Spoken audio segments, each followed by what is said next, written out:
Bruxelles, ça sonne comme.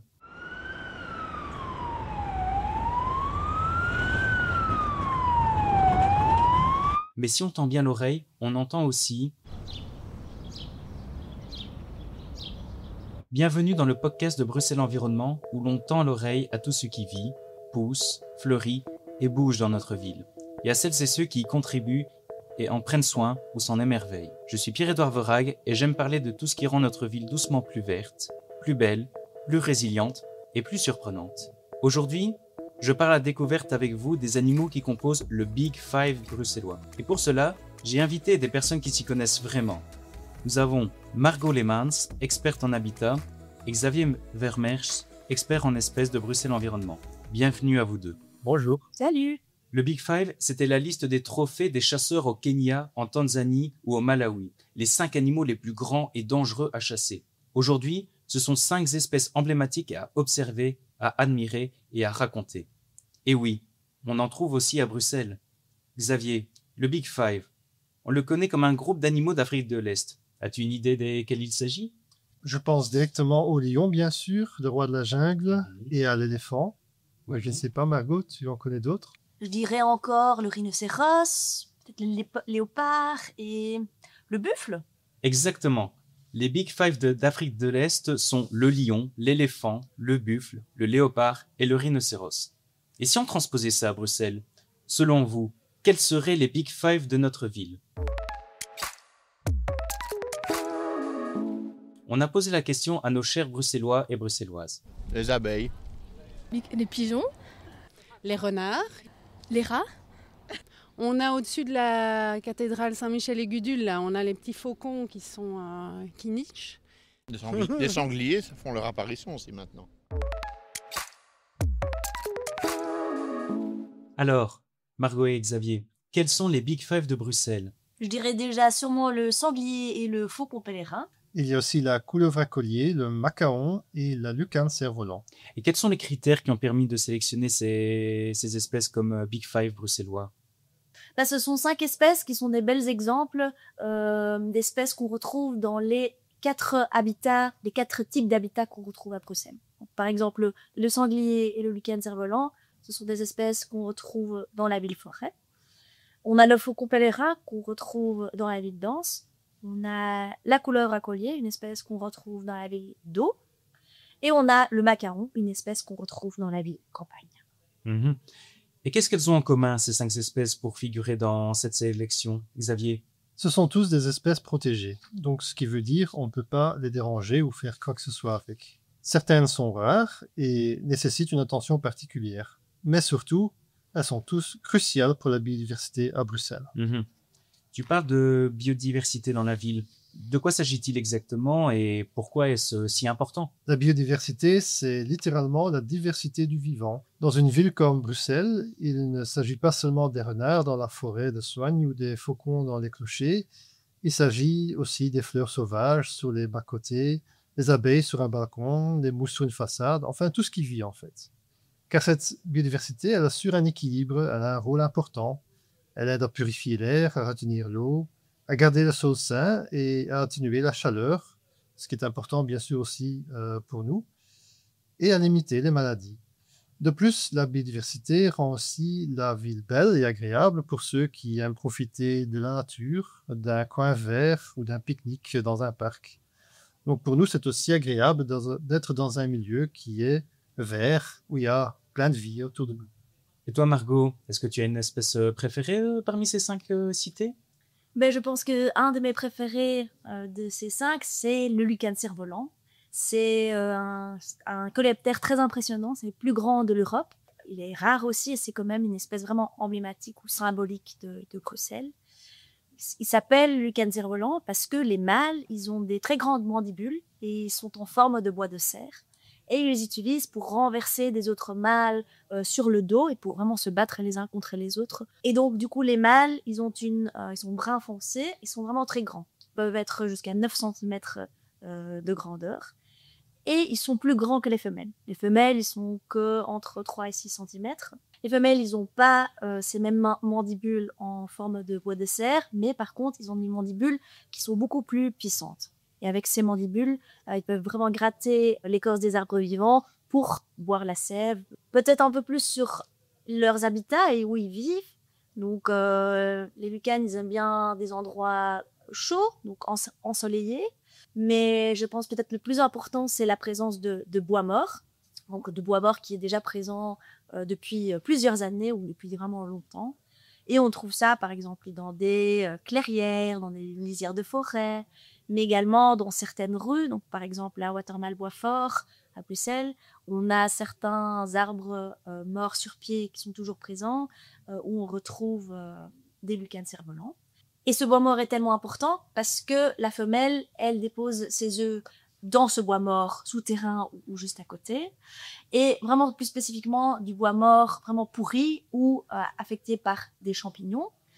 Et donc une fois que les œufs se développent en larves, là ils vont rester dans ce bois mort pourri pendant de 3 jusqu'à 5 ans.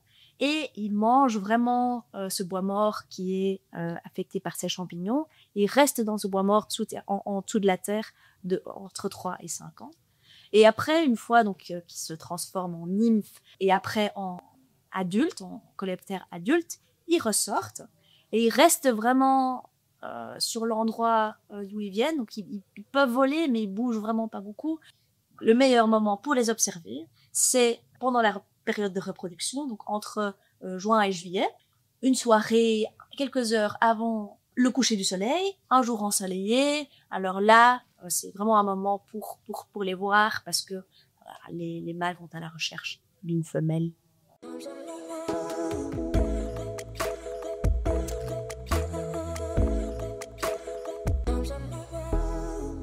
Et toi, Xavier, est-ce que tu as un favori, le lucan, ou peut-être un autre parmi les Big Five? Oui, le faucon pèlerin. Le faucon pèlerin est considéré comme l'oiseau le plus rapide au monde en piqué. Donc, lorsqu'il chasse, il va en fait voler très rapidement vers le bas, vers sa proie. Et le record du monde est mis sur 389 km/h, ce qui est absolument spectaculaire. Et donc voilà, c'est un oiseau qui est très joli, qui sait faire de belles choses, et c'est quand même étonnant qu'il est aussi indigène chez nous.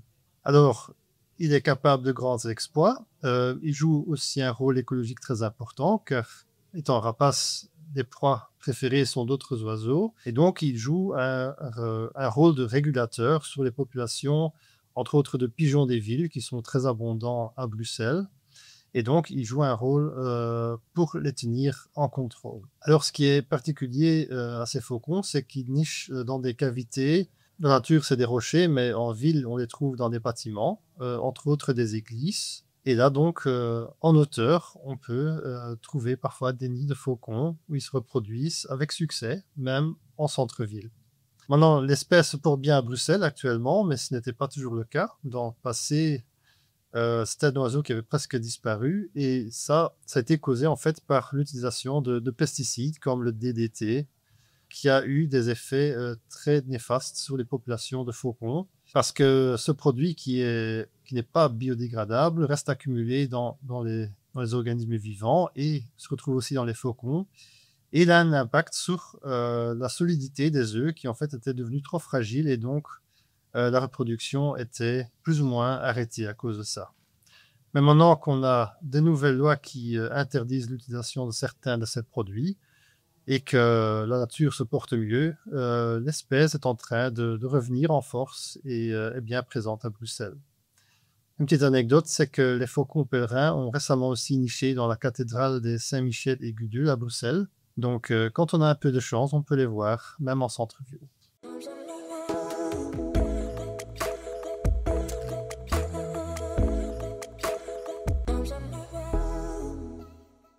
Dans cette liste, tu l'as mentionné, Margot, on retrouve également la couleuvre à collier, qui est assez surprenante. Pourquoi fait-elle partie de cette liste?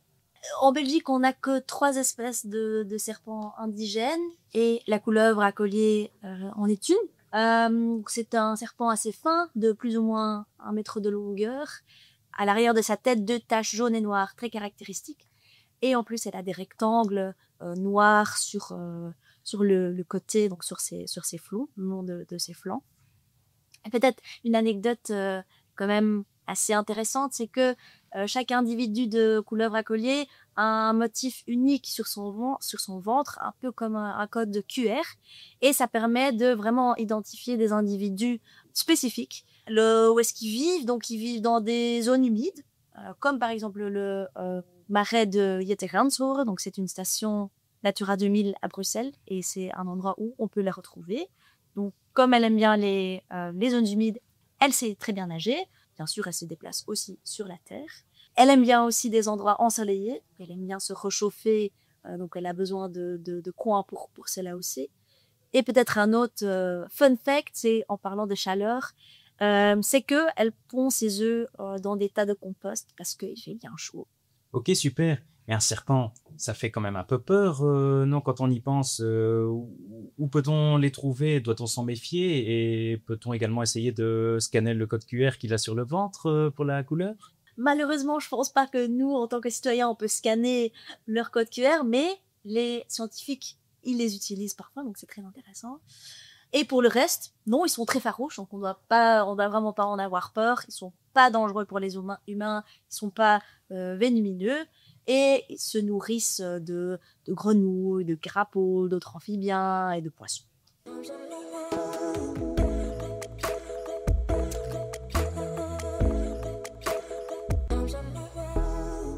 On retrouve également le sanglier dans cette liste. Est-ce que vous en avez déjà vu, vous?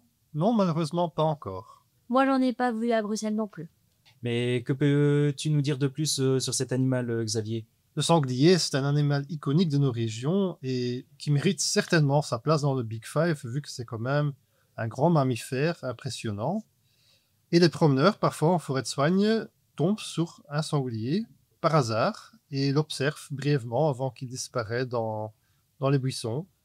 Donc il est bien possible d'en trouver à Bruxelles et de les observer, mais c'est pas fréquent. C'est un animal que l'on trouve typiquement dans des habitats forestiers, donc la forêt de soigne par excellence, et qui sort rarement de la forêt, mais dans certains cas, on peut aussi le trouver en lisière de forêt ou légèrement en dehors. Intéressant à savoir, c'est que le sanglier avait en fait complètement disparu de la région bruxelloise à cause de la chasse, mais depuis les années 60, elle fait un comeback. Alors une petite anecdote sur le sanglier, c'est que c'est une espèce qui est omnivore et qui donc se nourrit de tout ce qu'elle peut trouver.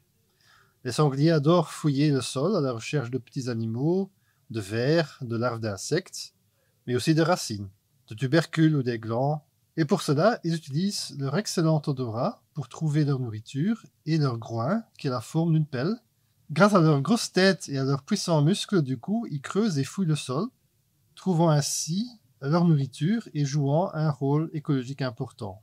On peut d'ailleurs facilement retrouver les traces de leur passage lorsque le sol a été complètement retourné, et parfois en forêt on trouve des endroits où les sangliers ont creusé la nuit précédente.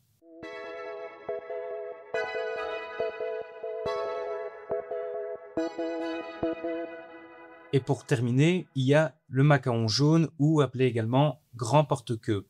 Qu'est-ce que tu peux nous dire d'autre dessus, Xavier?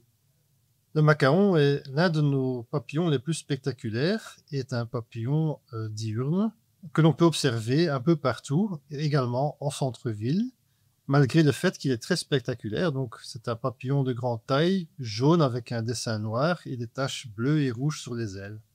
On ne peut pas le rater en fait. Le papillon, lui, va chercher les fleurs pour se nourrir. Les chenilles, par contre, on les trouve spécifiquement sur certaines plantes de la famille des ombellifères, comme la carotte sauvage, le fenouil ou l'ânette. Et ce sont des plantes qu'on trouve dans les endroits sauvages de Bruxelles, mais également dans certains jardins et les potagers. Les papillons adultes peuvent être observés un peu partout, dans les prairies, mais aussi dans les parcs urbains et parfois très près du centre-ville, car ils sont très mobiles, ils peuvent voler très loin et ils se nourrissent principalement de fleurs. Il est donc important d'avoir une nature diverse et variée, aussi pour ce papillon qu'on peut voir dans des coins naturalisés, laissés un peu sauvages. Alors une petite anecdote, lorsque la chenille se sent menacée, elle va déployer derrière sa tête 2 petites cornes oranges. C'est un organe fourchu qui dégage une odeur désagréable pour chasser les prédateurs, entre autres les oiseaux qui essaieraient d'attraper une chenille. On peut les trouver près des points de vue dans le paysage où ils aiment patrouiller. Dans les parcs bruxellois, ils patrouillent par exemple depuis des hauteurs à la recherche de congénères. Bruxelles, qui offre beaucoup de relief, est donc idéal pour ce papillon.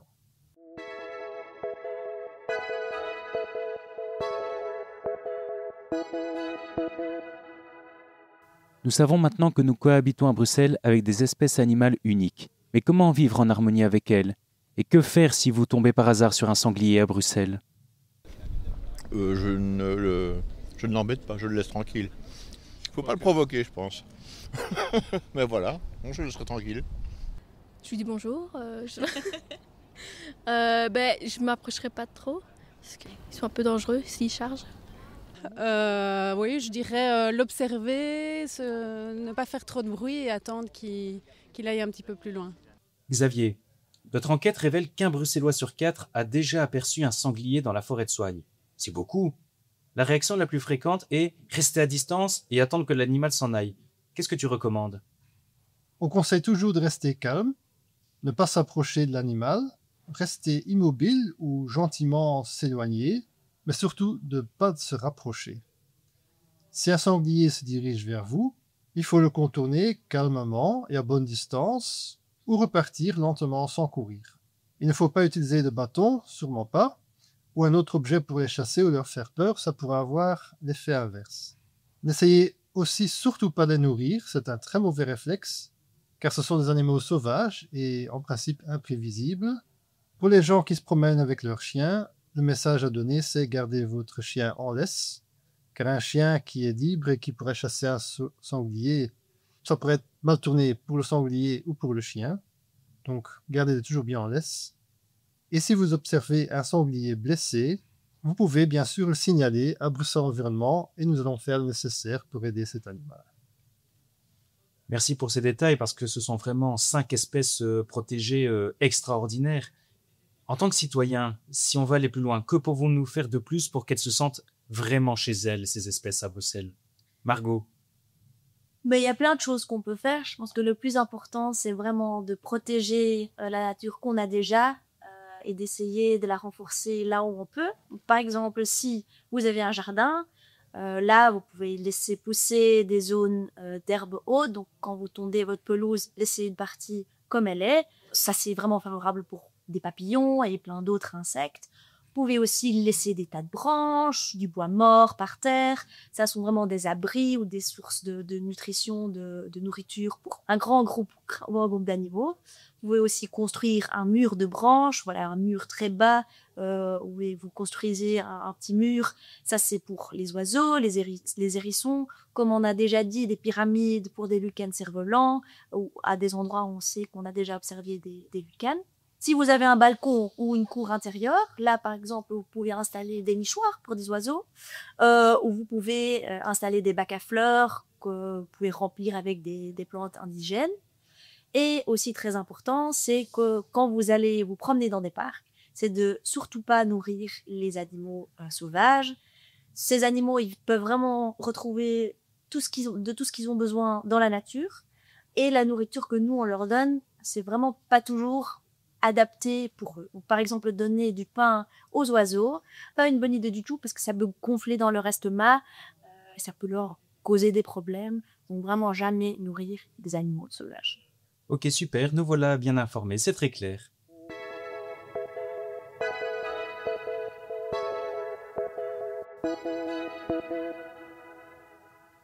C'était notre épisode sur les Big Five de Bruxelles, présenté par Bruxelles Environnement. Si vous avez trouvé ce podcast intéressant, n'hésitez pas à le partager avec vos amis et votre famille.